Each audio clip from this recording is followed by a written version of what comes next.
Welcome to Are We On Topic Yet by the Wild Wonder Collective. Where faith meets real life and nothing's off limits except perfection. We're your hosts, Dr. Melody, Mama Viv, and yours truly, Angie K. We're talking all things ministry, motherhood, marriage, mindset, and the messy moments in between. Here, the conversations are real, the grace is deep, and the coffee, well, hopefully it's still hot. So whether you're driving, multitasking, or hiding in the bathroom for 5 minutes of peace, grab your pen, grab your journal. Or let's be honest, your laundry basket, and join the convo. Let's get into it. We're back. We're in season 4, episode 7. Okay. Y'all, we are practicing coming down. We were laughing a lot, and so hence our calmness. Did we do good? Comment in the chat if we were able to bring it down, okay? All right, so, oh yeah. I am your host, Dr. Melody. We have Angie K and Mama Viv, and we are jumping into another episode of Are We On Topic Yet? Okay, Angie K, what are we talking about today? So today we're talking about the gift of limits. What if your limits are actually invitations from God? Woo! I just have to be honest. When I read that title, I was like, I don't like this. Okay, so what we're covering today. It's okay. I don't like a lot of the titles. Yeah, okay. Yeah. I just audience, friends, listeners, I don't like to be boxed in, and that's what this topic made me feel like when we heard the word limits. I was like, oh no, don't box me in. Don't box me in. Okay. But what if it's an invitation? Right. So anyway, I was already having my jitters today, so this is a great conversation to have. Okay, so what are we covering, y'all? We're trying to stay on topic. We are covering, we're going to name our discomfort with the limits, which I just did. I'm already into the conversation, right? We're going to talk about we're created with limits. When ignoring limits cost us. Limits versus invitations, and Limits practicing as life invitations. I'm sorry. Limits as invitations. You can tell who wrote this. And practicing life within capacity, and limits and faithfulness. Okay. We are jumping in. Mama Viv, you are smiling but quiet. We'll see. Let's start with you since you're so quiet No, just what am I going to say? I am clueless. Well, you're on this show, so you better come up with something. Okay, limits. She hasn't Okay, even said the question or whatever yet. Well, he was ready to go. So, guys, if you're listening, pray for me. Yes, pray for all of us. Please. In the name of Jesus. That's Are you ready? Might as well be. Okay, we're going to name our discomfort with our limits and go. Okay, here it is. A lot of times when I am developing things, well, I should say God is developing things like manuals, writing a book, having class or things like that. I always want to go, instead of, they say go to 9 yards, I always want to go 21 yards.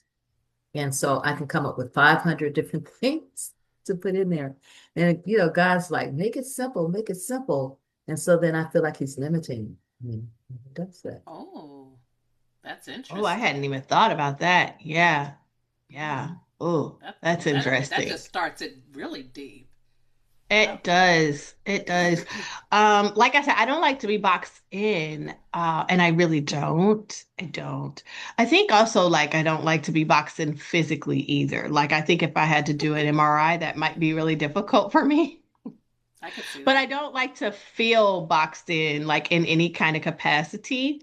I actually do really well working when I don't feel like I have a manager over me because I don't feel boxed in by them. All right, let's come back to this conversation. So, yeah, but what I was thinking about was even though I don't like to feel boxed in, it's good for me to have limits because that helps me to actually like slow down and rest. I talked about what I think my life would look like if my husband and children weren't here. And I literally think I would work myself into exhaustion every day and then Yeah. wake back up and do it all over again. And I think that that would be my life with no fun, no nothing, just work, work, work. Although work is fun, you know what I mean? So anyway, that's my thought on limits. That's my I discomfort. wasn't finished.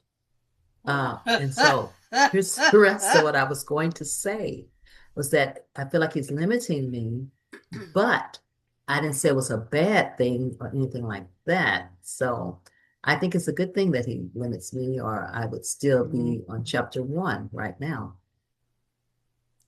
I see. Thank you. Yeah. I just want to note that your break in time of talking was about 5 minutes, but we will we will take that break and say you weren't done. Angie K, what's your discomfort? So I don't like to hear no. I Oh, we from know a that. yeah, from a child. I've never liked for people to tell me no to anything. And so True. usually when there's a limit, it's somebody telling you no. And oftentimes I don't want to hear that. And oftentimes I feel like I can turn that no into a yes. Uh, Oh, we know that Oh, too. yes. Yeah. Yeah. but how successful have I been with that, huh? But I do. Because Angie is a manipulator. Remember that? That's what my grandpa used to say, y'all. That's so sad. But anyway, that's just because I would Uh-huh. talk him into getting me donuts every week. But anyway, but anyway, so I don't like to hear no, and so limits to me often equal somebody saying no. I don't want to hear that, and so that would probably be my discomfort with them. Yeah, yeah. Okay, so let's jump into how we are created with limits. Of course, the limit that I think about off top, I mean, I'm sure that there are more limits, but the one I think about off top is like how our body has to actually shut down on a daily basis. Yeah, We're not meant to stay up for 24 hours a day. We're meant to have like rest, we're meant to have sleep time, all that stuff. And so we are obviously created with limits. What are you guys' thoughts on that? yeah, Well, I'll just go back to the garden when he told Adam and Eve not to eat of that tree or whatever. And that was the limit, right? And yeah. Yes, it so, was. yeah. And so all I have to do is go back there and start right there and say, well, he obviously wanted limits because he started them from the beginning. And see, that makes me think I should probably learn to like limits more because the Lord started the world with limits, right? Because when you were like, people are created with limits, then I immediately thought about me and my pregnancy right now. And like, I feel so limited, being pregnant. I was talking to my husband about this because like I often like if I'm trying to do the dishes or trying to cook or whatever, I often get sick while I'm trying to do these things. And so then my husband has to come and do these things and you might say, "Oh, well that's nice. Your husband cooks and cleans and does all the things." And yeah, it can be nice, but it also can be very frustrating because sometimes I just want to cook my own meal. I really like to cook. And then sometimes a lot of times I don't want him to bear all this burden of the household chores and things like that. And I want to be able to help in this capacity, but I have this thing that's creating me limits or boxing me, as Dr. Melody would say. And my husband was even like, why don't you view this time period as the Lord just assigning you rest?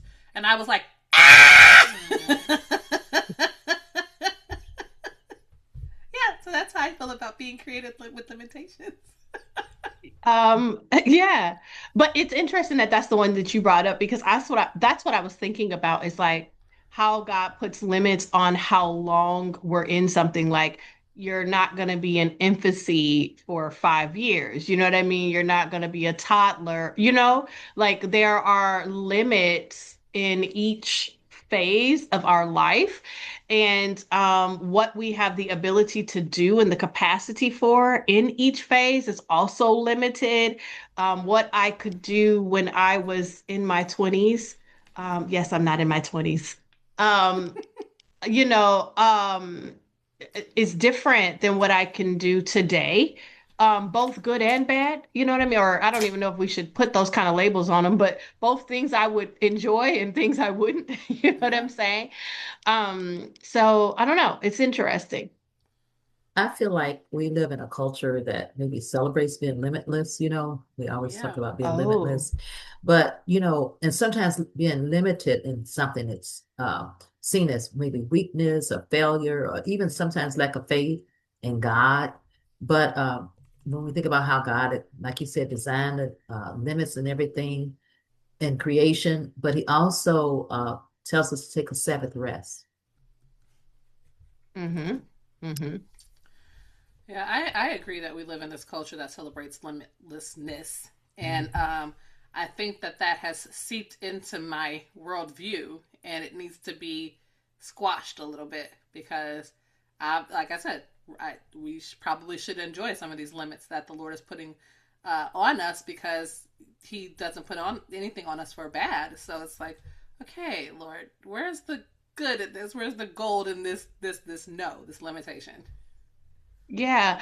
And I love how you're like shifting the conversation to like, you know, how does God frame this? What does he say about this?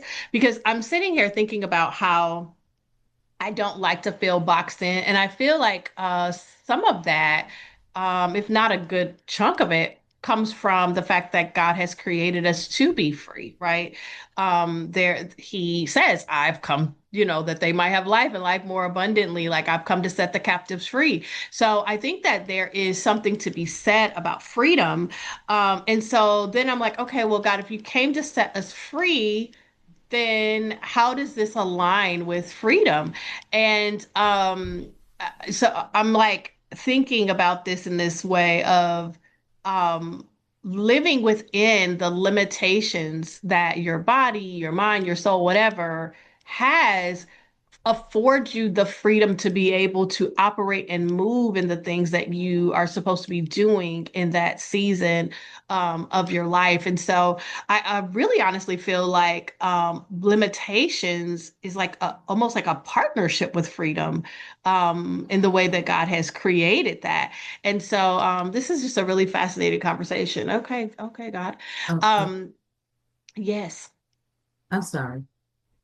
that's okay. Go ahead. No, I was going to say something. I didn't Go mean to cut you off. ahead. No, I was just going to say I have to remind myself that being productive in my way is not always like being fruitful. That's really Mm. good. You guys both said two good things. I'm going to save those for my in encouragement. Go ahead.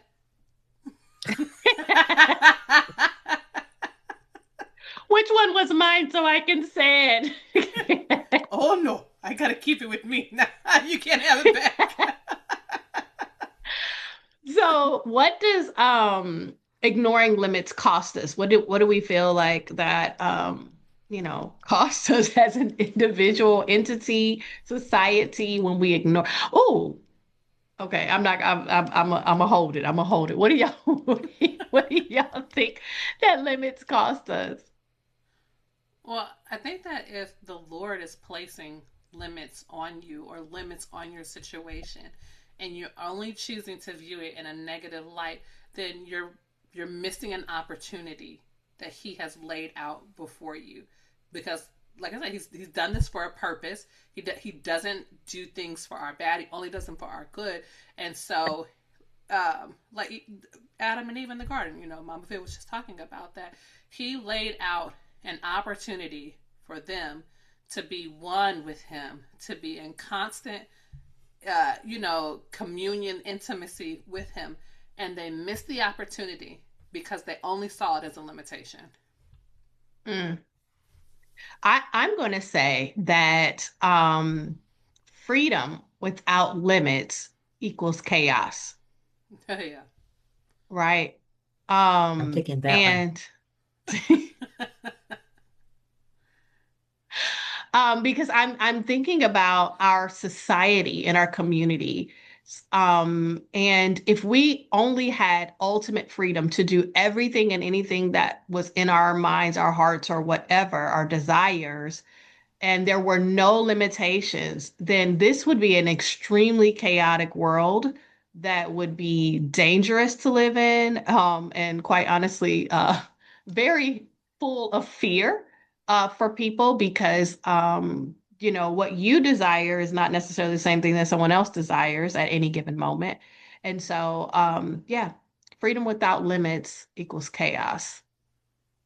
And I want to say that it can cause burnout, like oftentimes with me. And when we're suffering from burnout, it can maybe numb joy. Like I Mm. want to have joy, but it feels really numb. And it can actually dull your discernment because you can't even think, and also damage our relationships. Oh, speak on that, Mama Viv. How will it damage our relationships? Well, if you are suffering from burnout, you don't want to be bothered with anybody. Basically, you want to get some rest, you want to be alone or something like that. And in your relationship, well, it takes more than one person to have a relationship. And if you've Often. checked out, you don't have a relationship. Okay. That's so good. That's so good. Mhm. Yeah. That's why I was saying like if I did not have my husband here who helps to create limits around work for me, and he does it in such a gracious way. Thank you so much, hubby. But that I would probably literally work to exhaustion every day. I would not connect with people. I would not go and see films or, you know what I mean, do anything for fun. I would literally wake up thinking about work, start working, and pass out, maybe not eat days. You know what I mean? I mean, it's honest Yeah. truth. That's what my life would probably consist of. You are Oh, I thought you someone's had daughter something, that Angie I K. know. No, I'm just laughing because you are someone's daughter that I know. I will name Oh, no yes. names.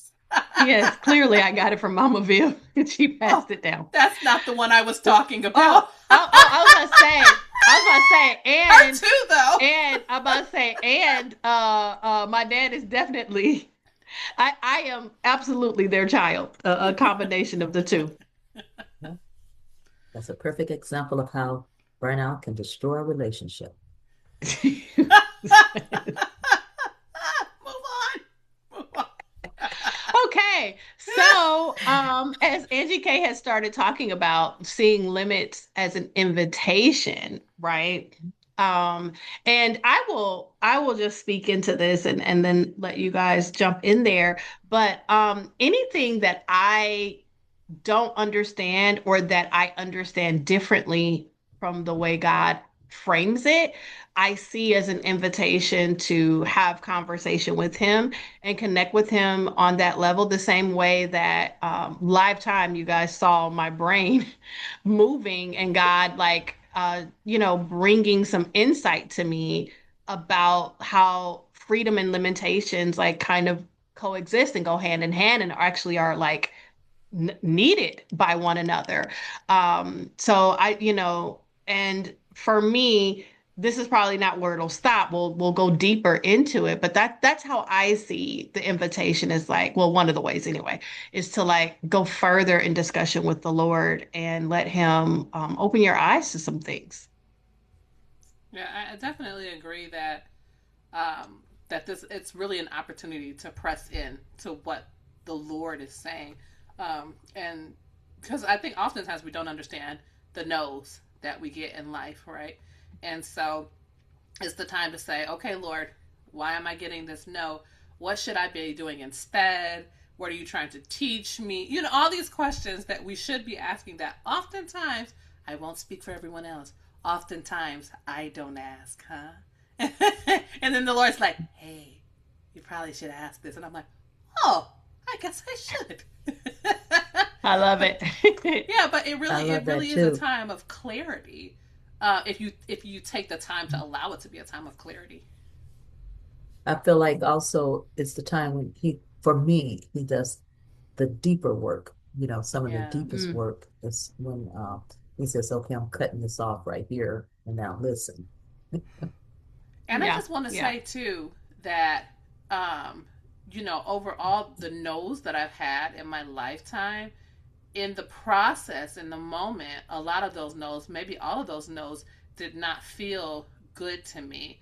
But then when I got past the not feeling good, I literally always say, man, that was the best thing for me. Literally. Every time. I'm like, this was the best thing for me. Well, I love how you are segueing us into practicing life within capacity, right? Because you're just talking about like what that transition has started looking like for you. And one of the ways I will say that I have begun doing that is by actually listening to my body. Because I have not always been successful with doing that. But more recently, I do try to listen to my body more, especially like if it's like you're tired, then I will lay down unless there's something that's scheduled that I can't maneuver around. But normally I will not continue working. I will lay down. I will take a break. I will take a nap. You're hungry. Let's get some food in you. You know what I mean? And before, I was not doing things like that. I would tell my body, I know you're hungry. Let's wait for a few more hours because I'm working, and then we'll get you something. And so what I can say though is that my productivity level for people who are like more like work oriented has increased by me listening to my body, not decreased.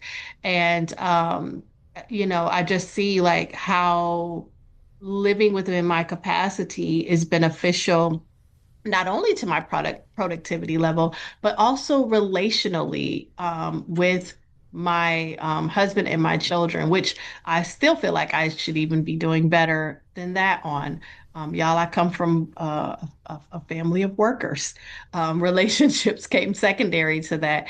And so I am trying to figure out what that balance really looks like. But again, that's trying to live within my capacity and becoming more aware of that and trying to put that into practice. Yeah, I think that for me, Yeah. just trying to do life within capacity is really intentionally running decisions by the Lord. Mm. And I've really been praying about this. Like I'm like, Lord, help me to run my decisions down to the dollar by you. And I really probably need to say down to the penny. But like it's just so easy for me. Like my son, he's doing a project and he is like making this rainforest diorama, and he's like, I want to call the diorama me, mommy, and daddy in the rainforest. And so he wants to buy these little Lego people, to represent us in the rainforest, right? The little Lego people are like $5. So I immediately put them in the Target cart and I was about to hit submit. And then I was like, dang, I didn't even ask the Lord. And that may seem really small, but it's really not. You know what I mean? Like it's building a discipline, it's building a practice of involving God in all of my decisions, even down to the ones that feel the tiniest, and saying, what do you think about this? Because really, he may say no to that $5. And there may be some real reasons, some real valid and good reasons that I shouldn't spend that $5 there. So that's a part of my practice now. It's like, okay, Lord, slow me down. Help me to be intentional. Help me to involve you in all the decisions. Good. I love that one. That's the one I'm going to take.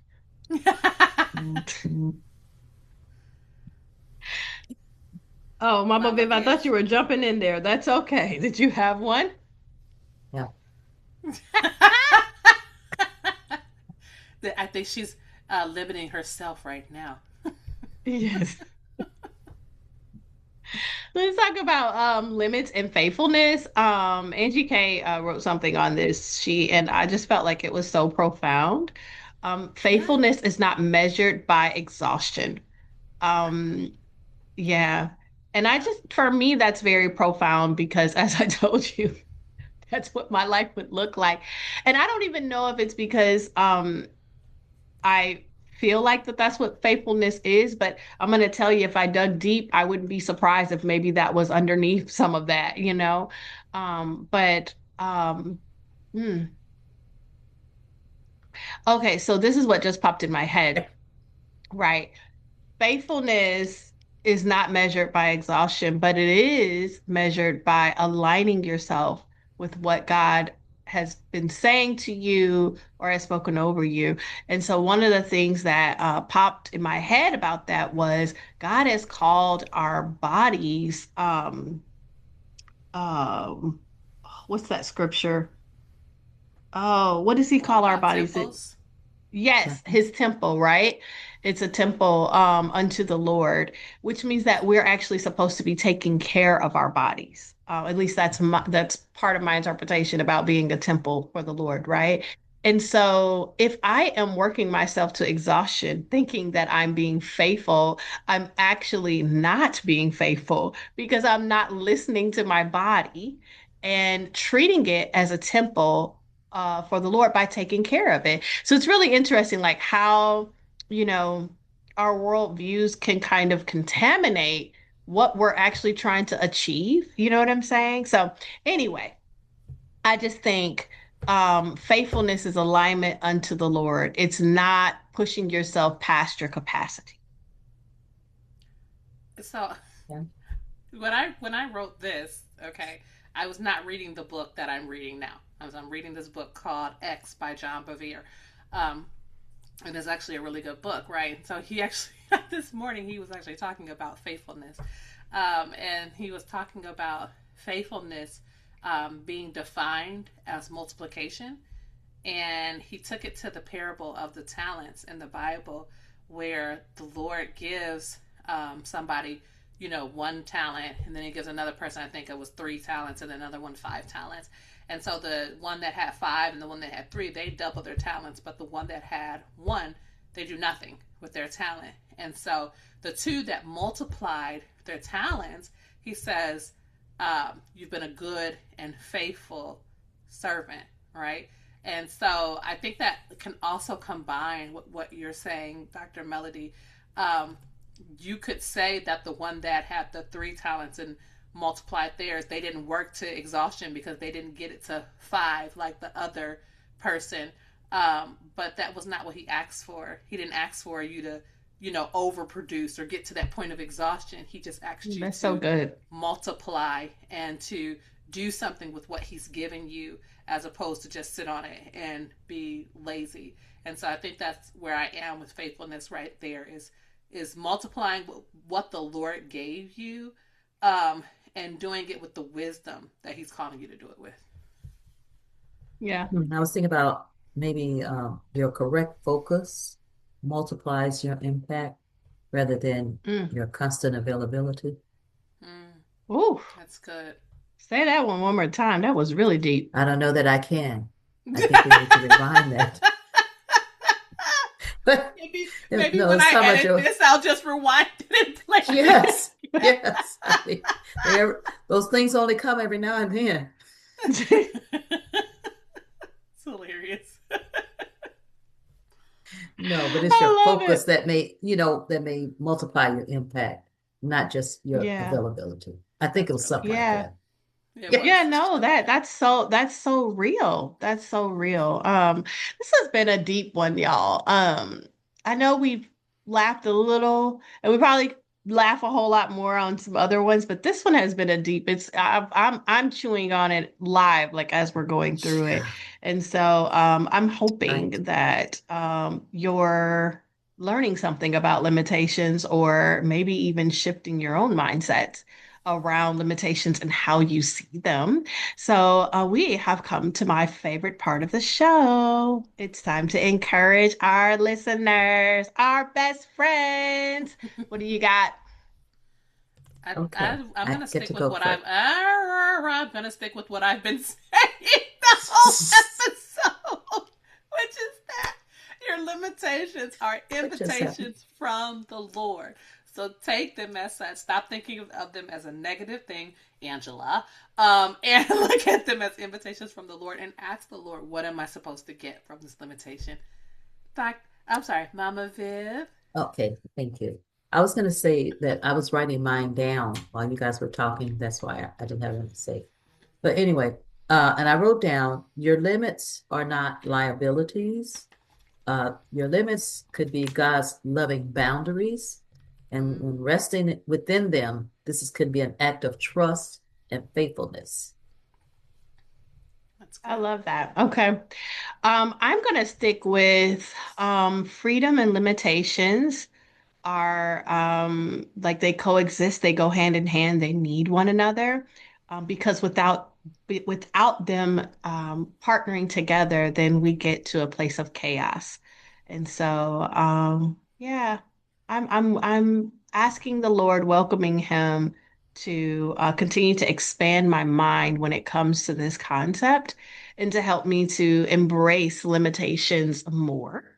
And so, guys, your limits are not obstacles to God's work. They are part of His design. So, we want to hear from you. Where is God inviting you to honor your limits this week? If you have enjoyed this one, guys, I want you to just hit subscribe, share it with somebody, tag somebody, right? Get the word out there because this one, I don't know, this one is sitting with me a little bit. Okay, Angie K, what are we talking about next time? So next time we're gonna get a little out of my wheelhouse and we're gonna talk about faith and pop culture. That'll be interesting. Out of my wheelhouse too. I don't know that I know anything about What pop can culture. we say? What can we even I say? have no idea. So maybe that'll be next time, and maybe we'll see.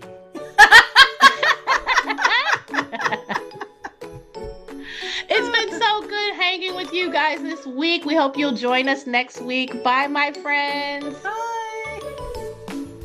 That's another episode of Are We On Topic Yet from the Wild Wonder Collective. If today made you laugh or feel a little more seen, Go ahead and hit subscribe, share it with a friend, and leave us a review.